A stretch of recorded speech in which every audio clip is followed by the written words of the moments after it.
ভারতবর্ষের প্রথম নভেল কে লিখেছিলেন, কোন সময় লিখেছিলেন এবং কোন ভাষায় লিখেছিলেন জানেন? আজকে চলুন এটা বলবো। আমাদের সংবিধানের 8th শিডিউলে 22টা ভাষা আছে, স্বীকৃত ভাষা। পাশাপাশি ইংরাজি আছে আর রাজস্থানি আছে, অর্থাৎ মোট 24টা ভাষা।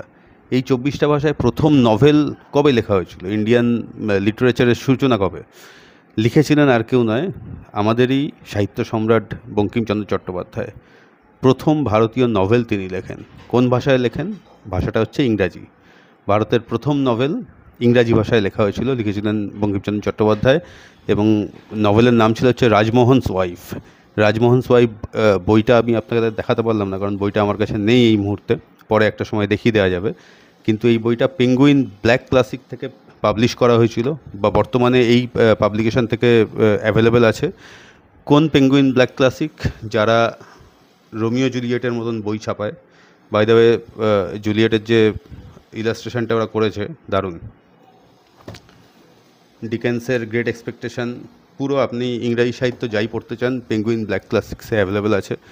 সেখান থেকে এই মুহূর্তে রাজমোহনস ওয়াইফ অ্যাভেলেবেল আছে, চাইলে কিনে দেখতে পারেন, কিনে পড়তে পারেন। এটা আমাদের বাঙালিদের কাছে খুবই গর্বের ব্যাপার যে ভারতের প্রথম নভেল লিখেছিলেন আমাদেরই লোক শ্রী বঙ্কিমচন্দ্র চট্টোপাধ্যায়। রাজমোহনস ওয়াইফ বেরিয়েছিল বইটা 1864 সালে, 1864-এ প্রথম ওটা বেরিয়েছিল।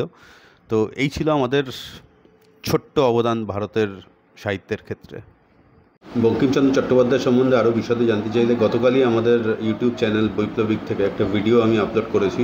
সেই ভিডিওর লিঙ্ক ডেসক্রিপশনে দেওয়া আছে, সেখান থেকে চাইলে গিয়ে বঙ্কিমচন্দ্র চট্টোপাধ্যায়ের তার লেখালেখি, সারা জীবনের কাজ, উপন্যাস, প্রবন্ধ, অন্যান্য সমস্ত কিছু নিয়ে সেখানে আলোচনা করা আছে। এবং আজকের যুগে বঙ্কিমবাবু কতটা প্রাসঙ্গিক বা প্রাসঙ্গিক নয়, কেন এখন আর কেউ বাংলা ক্লাসিক সেভাবে পড়ছে না, এবং বাংলা সাহিত্যকে ভূতে পাওয়া ইত্যাদি সমস্ত ব্যাপার পাঠকদের ভূতে পেয়েছে আর কি, সেটা নিয়ে সমস্ত কিছুই ওখানে দেওয়া রয়েছে, চাইলে চেক আউট করতে পারেন।